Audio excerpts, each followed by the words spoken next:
Boa tarde. Brasil e Paraguai anulam o acordo sobre compra e venda de energia de Itaipu assinado em maio. O governo federal troca 4 dos 7 integrantes da Comissão sobre Mortos e Desaparecidos Políticos. Um massacre no Pará. 22 presos são indiciados pelos homicídios durante a transferência para Belém. Dario Messer, o doleiro dos doleiros, é levado para a cadeia de Benfica, no Rio. Prepare o bolso, a energia elétrica está mais cara por causa da bandeira vermelha. A produção industrial cai em junho e acumula perdas no ano. E ainda, o governo detalha o programa que vai substituir o Mais Médicos. Os Estados Unidos reconhecem o Brasil como aliado militar preferencial fora da OTAN, a Aliança Militar do Atlântico Norte. E a estreia das meninas no pré-olímpico de vôlei em Minas. O Jornal Hoje está começando. O doleiro Dario Messer já está no presídio de Benfica, na zona norte do Rio. O chamado doleiro dos doleiros, que tinha mais de 400 clientes, segundo a Lava Jato, estava foragido desde maio do ano passado e foi preso em São Paulo. Os detalhes a gente vai saber agora ao vivo com o repórter Paulo Mário Martins, que está acompanhando o caso. Paulo Mário, boa tarde para você. Oi, Sandra. Boa tarde para você, boa tarde para todo mundo. Dario Messer chegou no fim da manhã aqui na penitenciária de Benfica, na zona norte do Rio. Ele passou a noite na sede da Polícia Federal, aqui do Rio de Janeiro, e às 10h30 da manhã de hoje foi levado para o Instituto Médico Legal para fazer os exames necessários para dar entrada no sistema prisional. Aqui em Benfica, ele vai passar por uma triagem que vai definir onde ele vai ficar preso definitivamente. Provavelmente o doleiro vai ser levado para o presídio de Bangu 8, na zona oeste do Rio, onde também estão outros presos da Lava Jato, como o ex-governador do Rio, Sérgio Cabral, do MDB. Dario Messer estava foragido há mais de um ano, mas o cerco estava se fechando. No mês passado, o Ministério Público Federal revelou que 3 filhos dele tinham fechado um acordo de delação premiada e estavam colaborando com as investigações. Ontem, o doleiro acabou sendo preso em São Paulo e a gente vai ver os detalhes agora na reportagem. Dario Messer passou a primeira noite preso na sede da Polícia Federal do Rio de Janeiro. O doleiro era procurado desde maio de 2018. Foi encontrado ontem no apartamento de uma amiga num prédio da região dos Jardins, área nobre de São Paulo, onde a polícia apreendeu R$56 mil em dinheiro. Essa foto, tirada momentos depois da prisão, mostra que Dario Messer está mais magro e com o cabelo pintado. Ele também usava um documento de identidade falso, com o nome de Marcelo de Freitas Batalha. A Polícia Federal diz que o doleiro passou o último ano se escondendo em vários endereços de São Paulo e também no Paraguai, onde é dono de terras. Quando a prisão dele foi decretada no ano passado, nossa equipe esteve no país vizinho. Encontrou imensas plantações de eucaliptos de propriedade do doleiro. Os procuradores afirmam que no Paraguai ele teve um enriquecimento rápido e suspeito. Só em uma das 4 empresas oficialmente ligadas a Dario Messer no país vizinho, o patrimônio aumentou 40 vezes em 4 anos. O pedido de prisão foi baseado nas delações dos doleiros Juca Bala e Tony, que trabalharam mais de 30 anos para Dario Messer. Eles revelaram à Lava Jato que administravam o sistema que movimentou quase R$6 bilhões.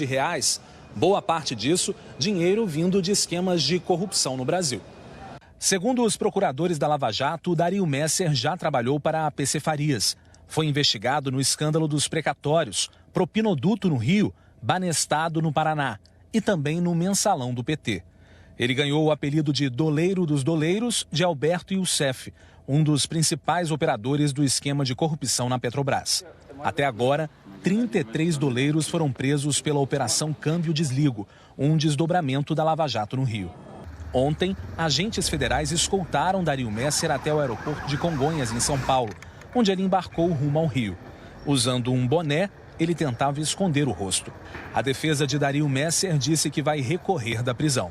Outros investigados na própria Câmbio Desligo já tiveram essa prisão revogada e nós acreditamos que, assim como foi dado esse tratamento para outros réus, seria dado o mesmo tratamento para o Dario. O que eu posso afirmar é que Dario Messer já foi acusado em uma outra operação em 2009 de prática de crimes semelhantes e foi, inclusive, absolvido em data recente.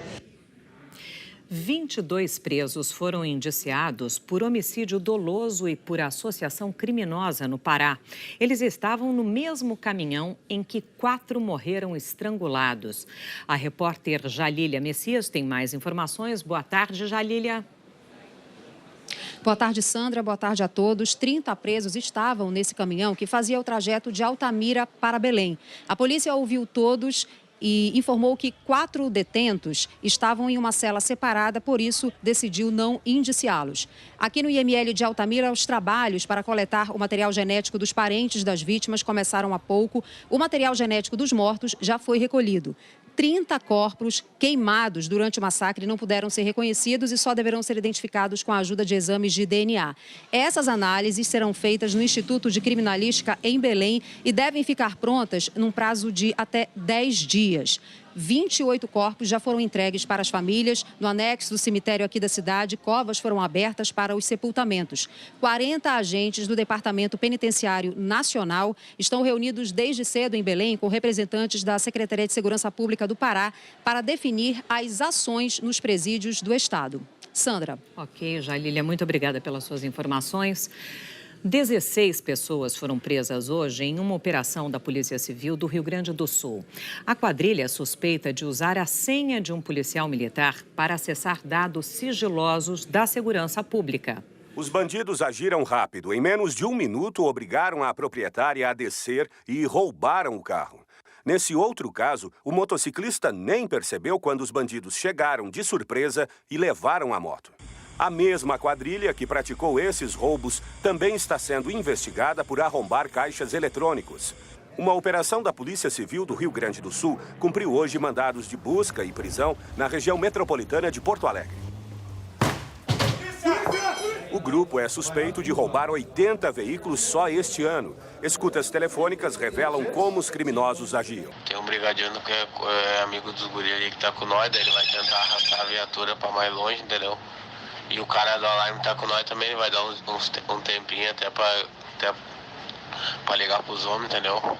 A polícia também investiga a participação de um hacker que teve acesso a uma senha de um policial militar para entrar no sistema de consultas integradas da Secretaria de Segurança. É o banco de dados que reúne informações de veículos, boletins de ocorrência registrados nas delegacias e mandados de prisão. Este sistema foi acessado de dentro da cadeia pública de Porto Alegre. Segundo a polícia, o bandido pesquisava veículos para depois encomendar que os comparsas roubassem carros de modelos idênticos que seriam clonados depois.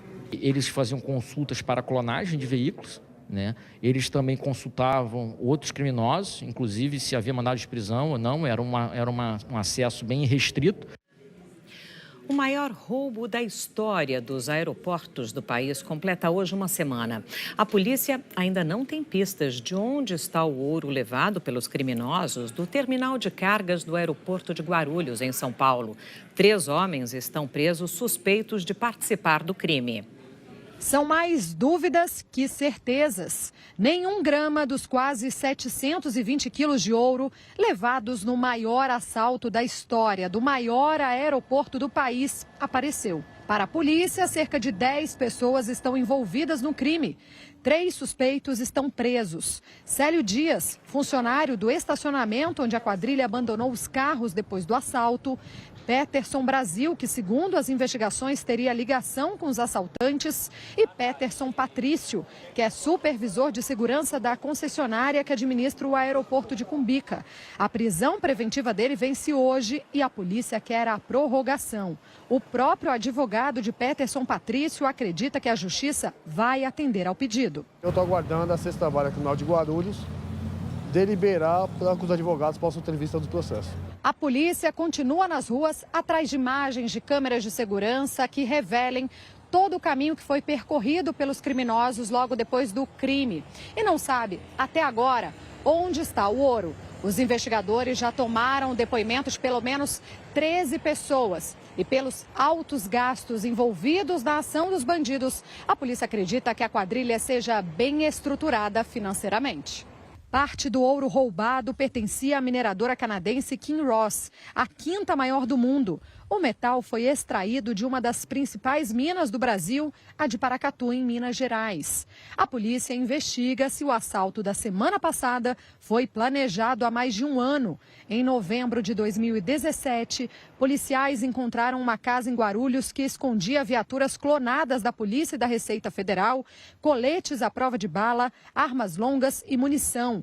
Na época, a polícia descobriu que a quadrilha planejava assaltar o aeroporto de Guarulhos. E agora quer saber se as 4 pessoas presas têm ligação com o bando que invadiu o terminal de cargas de Cumbica a bordo de viaturas clonadas da Polícia Federal.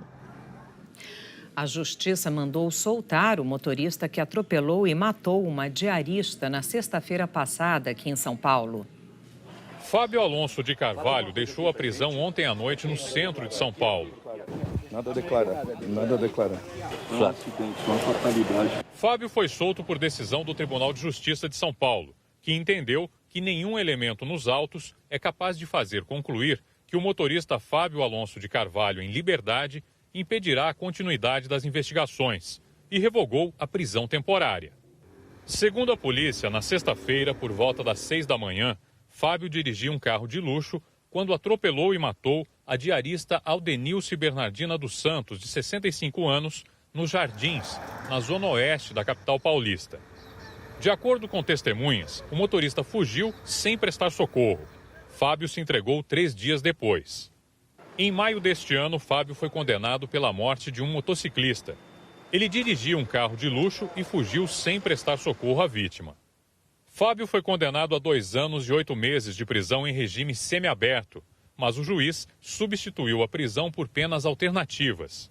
Na decisão, Fábio ficou proibido de obter a permissão ou a habilitação para dirigir veículo pelo mesmo prazo, ou seja, 2 anos e 8 meses.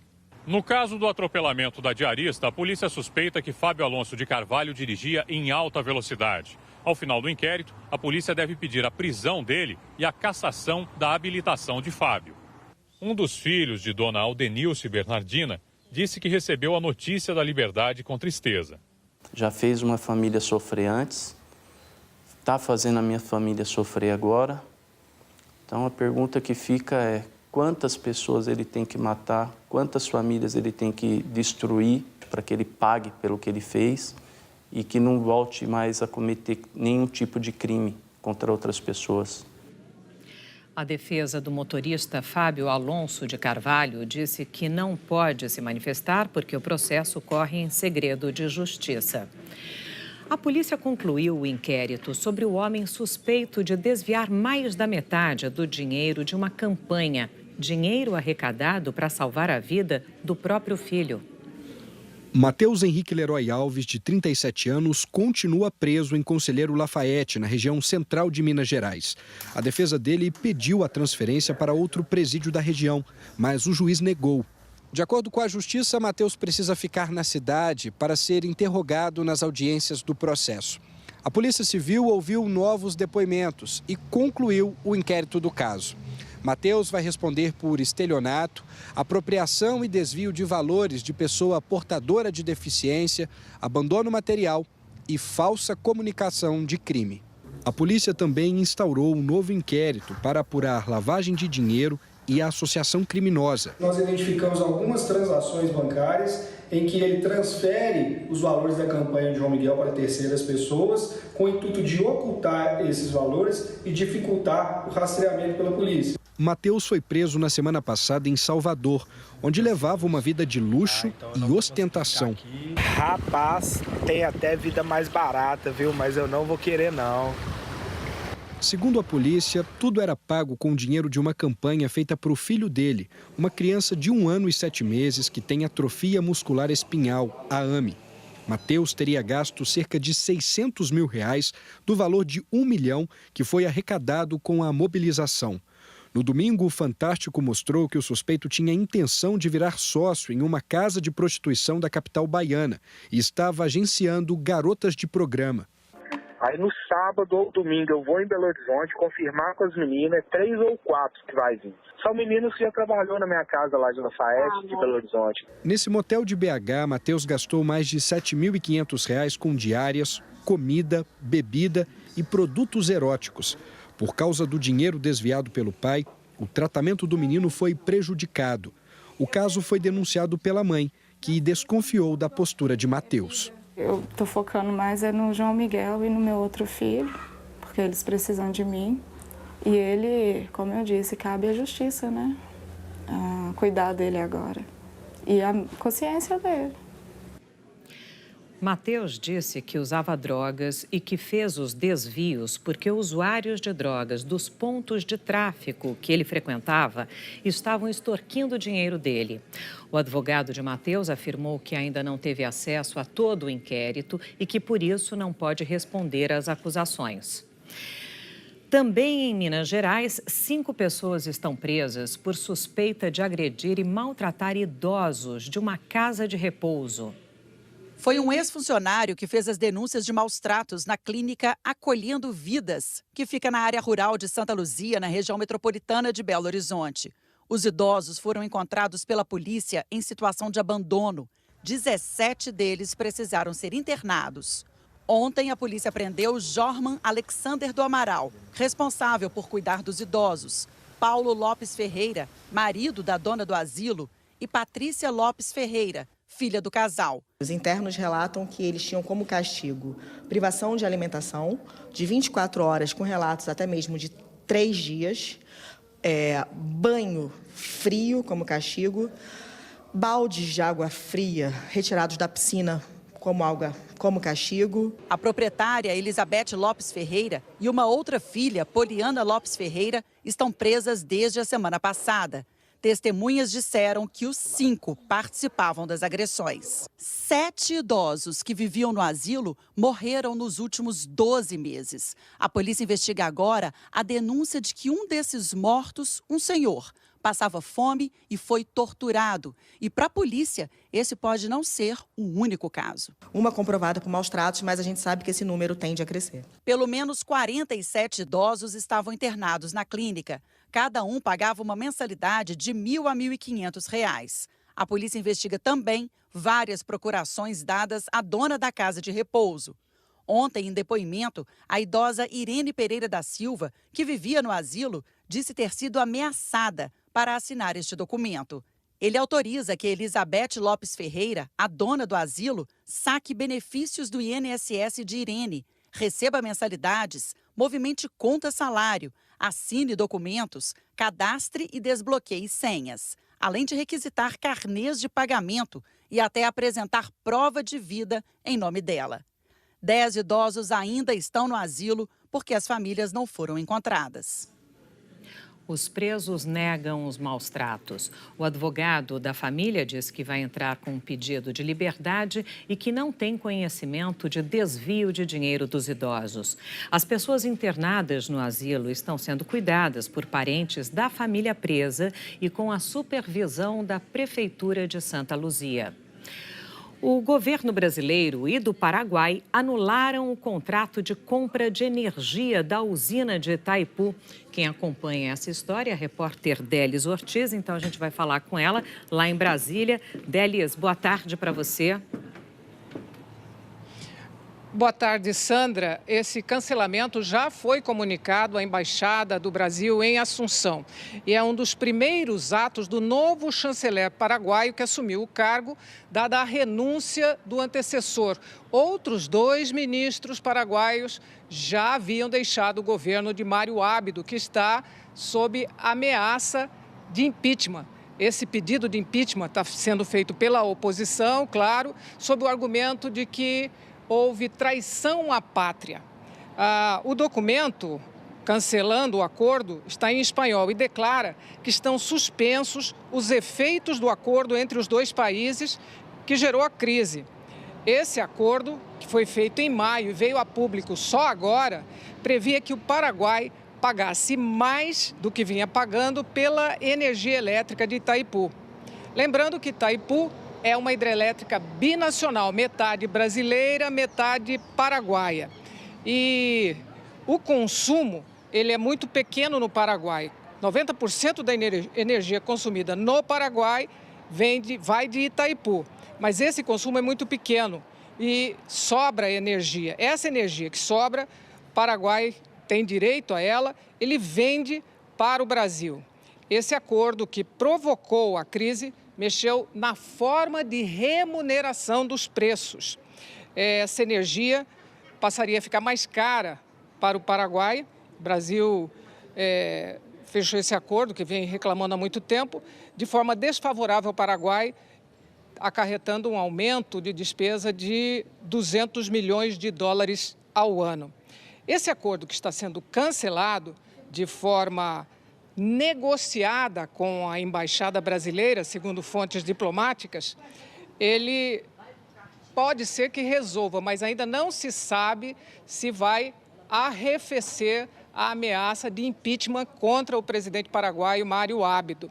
Mais cedo, o Itamaraty divulgou uma nota alertando para o risco da quebra do princípio democrático, que é também uma regra do Mercosul. E nessa nota, o Itamaraty deixa claro que essa excelente relação do Brasil com o Paraguai se deve principalmente à amizade entre Jair Bolsonaro e Mário Ábido. Sandra. Ok, Délis Ortiz, muito obrigada pelas suas informações. O presidente americano Donald Trump classificou oficialmente o Brasil como um aliado militar preferencial dos Estados Unidos fora da OTAN, a Aliança Militar do Atlântico Norte. A gente vai a Nova York falar sobre isso com o correspondente Ismar Madeira, que está acompanhando. Ismar, explica para a gente o que isso significa na realidade. Boa tarde, Sandra, para você e para todo mundo. Olha, o Brasil passa a ter acesso privilegiado à indústria de defesa americana, a financiamentos para comprar equipamentos, isenção da proibição para venda de artigos de defesa, aumento do intercâmbio para treinamento e exercícios militares, além da colaboração para desenvolver tecnologias. A OTAN foi criada há 50 anos e o objetivo era garantir a segurança coletiva da Europa Ocidental, com apoio militar americano. Era a época da Guerra Fria entre Estados Unidos e a antiga União Soviética. E se mantém hoje como um pacto de segurança mútua entre os países membros. Atualmente, 29 países são aliados da OTAN. Além dos Estados Unidos e do Canadá, todos os outros são europeus. É que um artigo do tratado até hoje limita o convite a nações da Europa. Outros países participam como aliados extra-OTAN, que vai ser o caso do Brasil. São 17. O único da América Latina é a Argentina e também estão nesta lista países como a Austrália e a Coreia do Sul.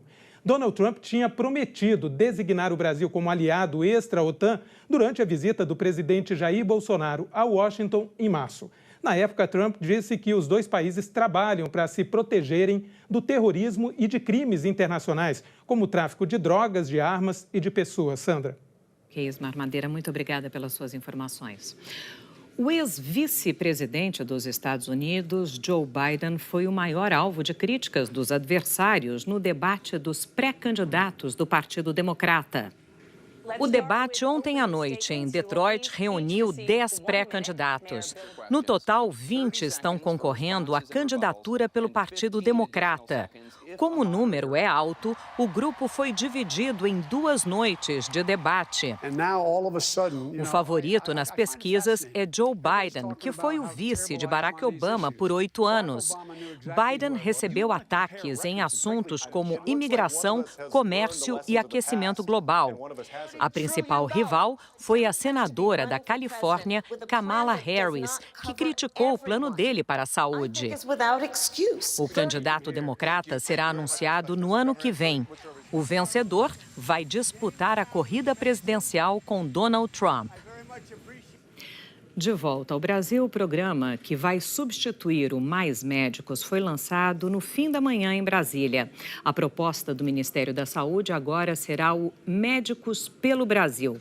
Quem explica para a gente o que muda é a repórter Natália Godoy.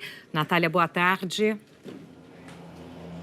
Oi, Sandra, boa tarde para você, uma ótima tarde a todos. O presidente Jair Bolsonaro assinou hoje essa medida provisória que vai substituir gradativamente o programa Mais Médicos. O governo prometeu aumentar em 7 mil vagas, cerca de 7 mil vagas, a oferta de médicos. Dessas, 4 mil vagas vão ser prioritárias para as regiões Norte e Nordeste, segundo o governo federal. No total, juntando com as vagas antigas do Mais Médicos, vão ser 18 mil vagas. O processo seletivo vai ser classificatório e eliminatório. Se aprovados no curso, são contratados pelo regime CLT com progressão de salário. E uma última informação, neste momento existe um edital aberto para preencher cerca de 600 vagas em municípios prioritários que ficaram sem médicos, segundo o Ministério da Saúde. Vamos ver agora então na reportagem completa todas as informações.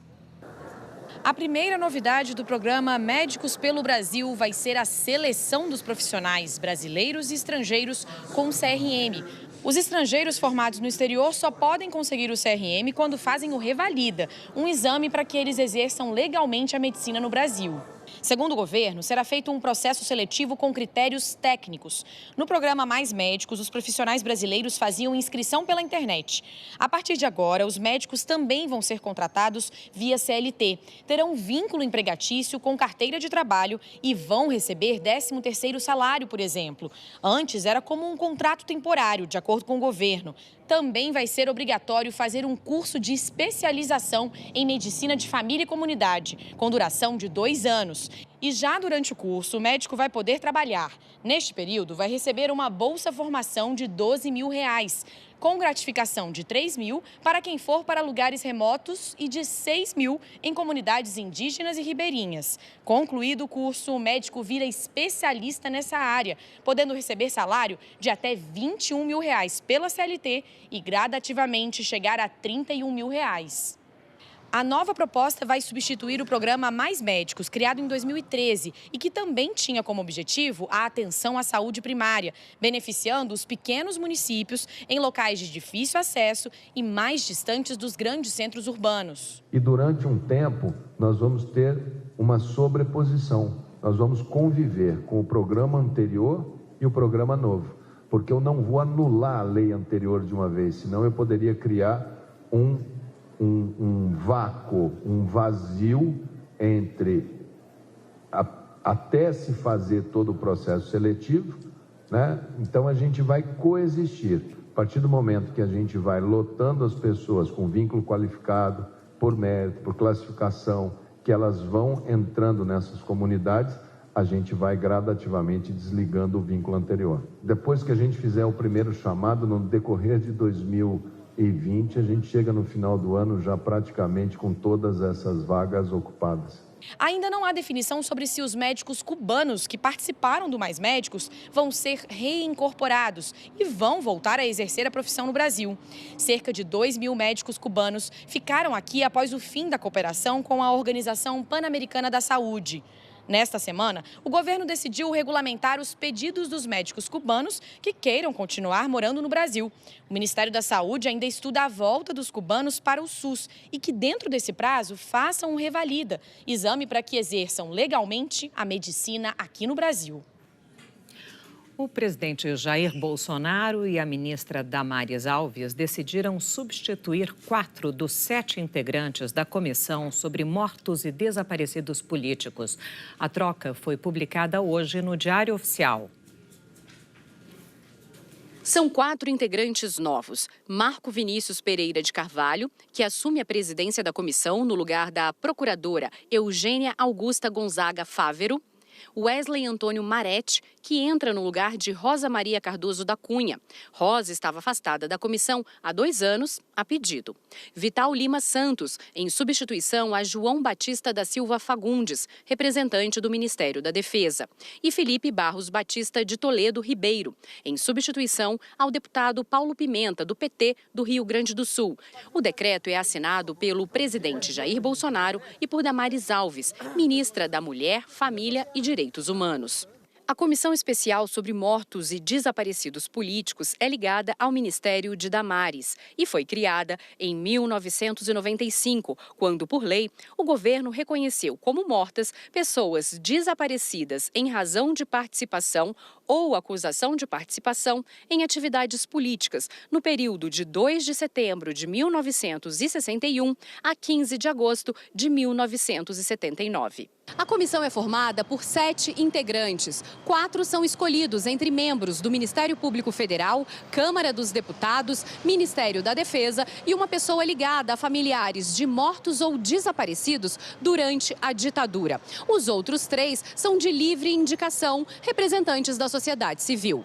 Marco Vinícius Pereira de Carvalho, que vai ficar na presidência, é assessor especial da ministra Damares. Ele é filiado ao PSL, partido do presidente Jair Bolsonaro, e assume a vaga da procuradora Eugênia, que estava representando a sociedade civil. Wesley Antônio Maretti é coronel reformado do Exército. Ele também assume uma vaga da sociedade civil. Em artigo, já defendeu a ditadura militar. Vital Lima Santos, que é tenente-coronel da Reserva do Exército e fica na vaga do Ministério da Defesa. E Felipe Barros, que é deputado federal pelo PSL do Paraná, na vaga da Câmara, já que ele é integrante da Comissão de Direitos Humanos. Fica no lugar do deputado Paulo Pimenta, que é do PT.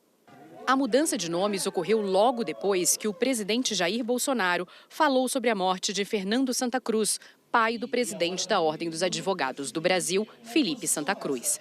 Fernando Santa Cruz integrou a Ação Popular, uma organização de esquerda contrária ao regime militar. Ele desapareceu em 1974, no Rio de Janeiro. O governo reconheceu que Fernando foi preso e morto por agentes do Estado brasileiro e que permanece desaparecido. Na semana passada, a Comissão de Mortos e Desaparecidos Políticos expediu o atestado de óbito de Fernando Santa Cruz. O presidente Jair Bolsonaro disse que ele foi morto pela própria esquerda e que poderia contar os fatos ao filho do presidente da Ordem.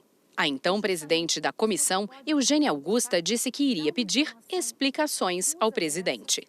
Uma informação que, ao invés de contribuir, ela apenas confunde, porque ela diz que a pessoa foi assassinada por outro. Então, por que não falou isso no tempo da Comissão Nacional da Verdade? Hoje, em nota, a procuradora Eugênia Augusta afirmou que a substituição não foi uma surpresa. Disse que a dela foi uma represália pela postura que adotou diante dos últimos acontecimentos. Mais tarde, em uma coletiva para a imprensa, ela questionou a forma como a troca foi feita. Disse que a comissão é um órgão de Estado e não de governo. Dizem que essas nomeações são de livre nomeação do presidente da República.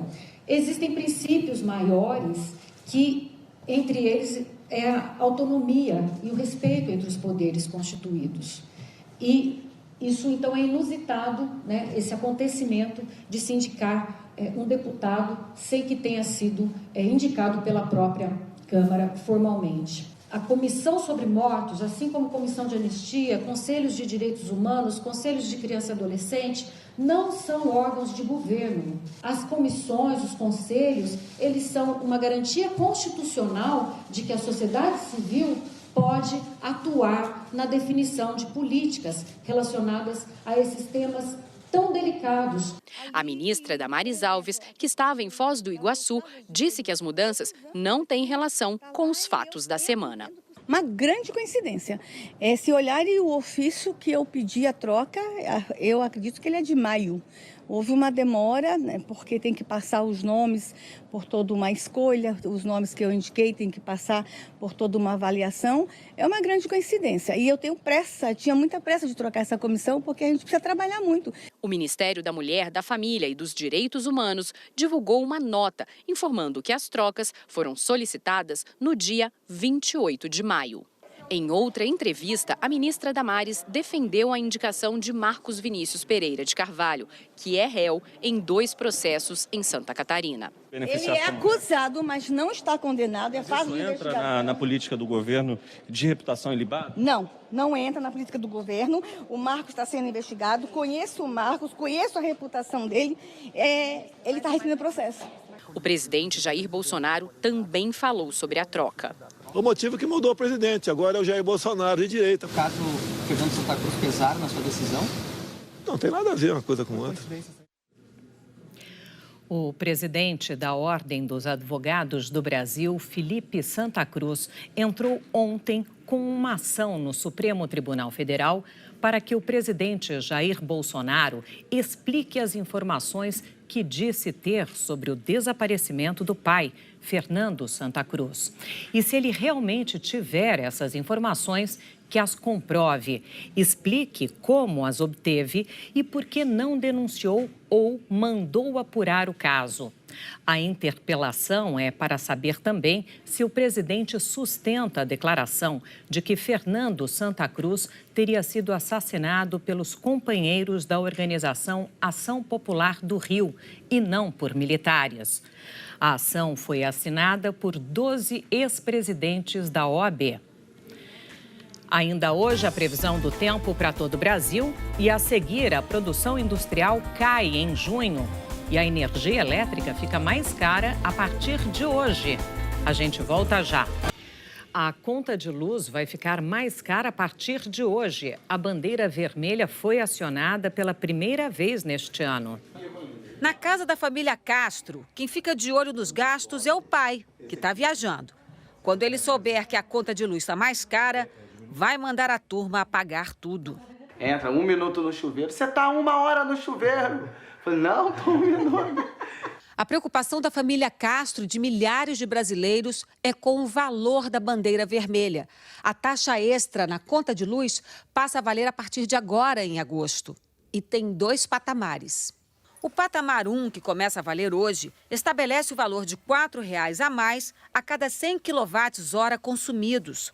O mais caro é o patamar 2, que significa R$ 6,00 a mais a cada 100 kWh. No ano passado, a situação dos reservatórios das usinas hidrelétricas estava pior e, por isso, os consumidores tiveram que pagar bandeira vermelha patamar 2 de junho até outubro. Ainda bem que o tempo anda ajudando e o ar-condicionado não é ligado com frequência. Para um aparelho de 7.500 BTUs, o consumo médio de 8 horas por dia, no fim do mês, custa na conta R$ 310 com a nova tarifa. O chuveiro elétrico é outro vilão. O banho diário de 15 minutos, com um chuveiro de 3.500 watts de potência, vai pesar na conta quase R$ 60 com a bandeira vermelha. A gente sempre procurou conscientizar os meninos, desde pequenininhos, de que é preciso economizar. Nesse momento, economizar em energia é garantir que a família vai ter condição de pagar a energia no final do mês. E energia elétrica a gente não consegue pagar a prazo. E a produção da indústria brasileira caiu 0,6% em junho na comparação com o mês de maio. De acordo com o IBGE, em relação a junho do ano passado, a queda do setor foi mais acentuada, 5,9%. No primeiro semestre de 2019, a produção industrial caiu 1,6%. Pelo menos 2 milhões de jovens na Polônia não terão mais que pagar imposto de renda. Uma nova lei que entrou em vigor hoje tem o objetivo de impedir o fluxo de poloneses para fora do país. O corte no imposto de renda vale para trabalhadores com menos de 26 anos de idade que ganham o equivalente a menos de R$ 84 mil por ano.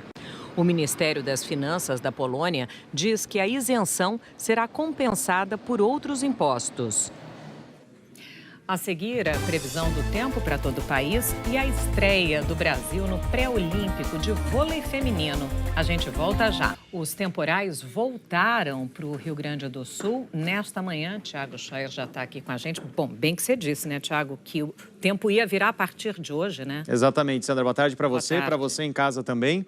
O que está provocando essa chuvarada toda no sul do estado gaúcho é uma frente fria grande. Nas próximas horas, ela vai continuar avançando e também mudando o tempo em todo o Rio Grande do Sul. Até o fim do dia, a promessa é de bastante chuva, então, nessas cidades. Jaguarão, por exemplo, 70 milímetros, isso é bastante coisa. Santiago, Passo Fundo, 13 de Maio e Porto Alegre também estão aí na rota dos temporais.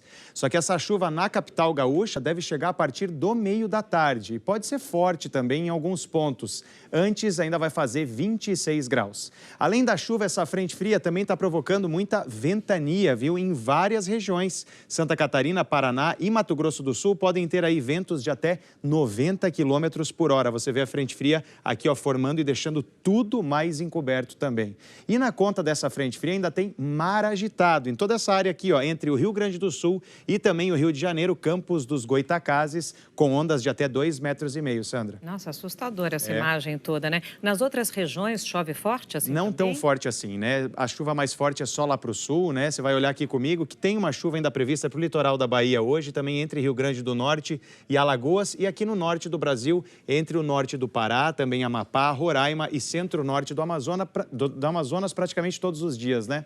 Macapá, Recife e Salvador vão ter alguma chuva agora à tarde, aí com moderada intensidade, por exemplo, no Recife. Vamos agora da chuva para a secura. Em BH, não cai uma gota do céu desde 4 de junho. O sol continua bombando hoje e a máxima vai ser de 29 graus agora à tarde.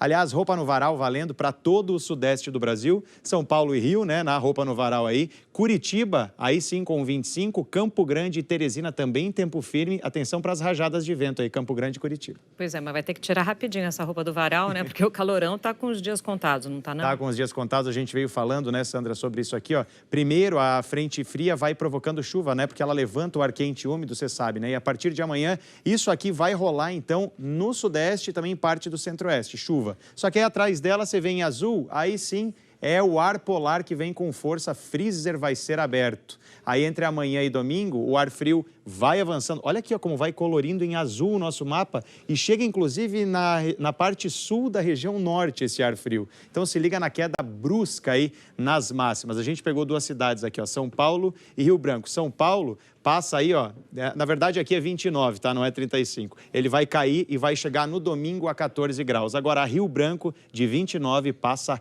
para 15 graus, queda brusca. Ou seja, nada do que a gente mostrou ali está certo. Não, é de 29 para... 29, a gente chega a 15 no domingo.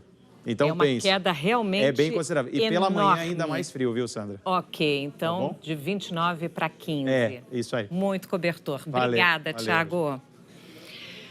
A seleção feminina de vôlei pode garantir esta semana uma vaga nos Jogos Olímpicos de Tóquio 2020. Daqui a pouco o Brasil estreia no pré-olímpico contra a seleção de Camarões em Uberlândia. E quem está lá é Kleber Machado. Oi, Kleber, e muito bem acompanhado também, né? Conta pra gente qual é o caminho do Brasil até lá. Oi, Sandra, super bem acompanhado, 2 medalhistas olímpicos e de ouro, o Nauber e a Fabi, que vão trabalhar aqui com a gente. Cada federação escolhe o critério para classificar as seleções para as Olimpíadas. O voleibol tem agora, nesse instante, 6 pré-olímpicos com 4 seleções em cada um. O Brasil é sede deste. O Brasil pega hoje a seleção de Camarões, amanhã Azerbaijão e a República Dominicana no sábado. O primeiro colocado vai se classificar. Fabi, não tem como imaginar o Brasil fora da Olimpíada, né? Boa tarde, Kleber, Nauber, amigos. Acho que a expectativa é que o Brasil garanta. Acho que o jogo mais difícil, certamente, contra a República Dominicana. Hoje, uma estreia que a gente espera que seja tranquila, mas acho que o Brasil, espero que o Brasil não tenha dificuldade e garanta a sua vaga. Num processo de renovação, Nauber, que o voleibol tem feito com muita competência sempre. Boa tarde, Kleber, Fabi, amigos. É um processo de renovação natural, né? São décadas e décadas de sucesso no vôlei, graças a isso, graças ao grande trabalho de base. E a gente está vendo isso acontecer na seleção feminina. Há um ano da Olimpíada, elas buscando uma vaga aqui, mas com um time ainda com várias dúvidas, várias possibilidades. Vamos ver como elas jogam esses 3 jogos super importantes, os mais importantes do ano. A adversária tem só uma Olimpíada, a Olimpíada do Rio, mas dá uma olhada no clima. Quando entraram na quadra as jogadoras de Camarões, Sandra, esse é o ambiente. Elas estão participando, sonhando, claro, com a Olimpíada, mas basicamente curtindo muito nesse estilo o pré-olímpico. Daqui a pouco ao vivo, Sandra. Ai, que clima bom, Kleber. Muito obrigada para você, Fabi, Nauber, todo mundo aqui na torcida. O Jornal Hoje termina aqui, você acompanhando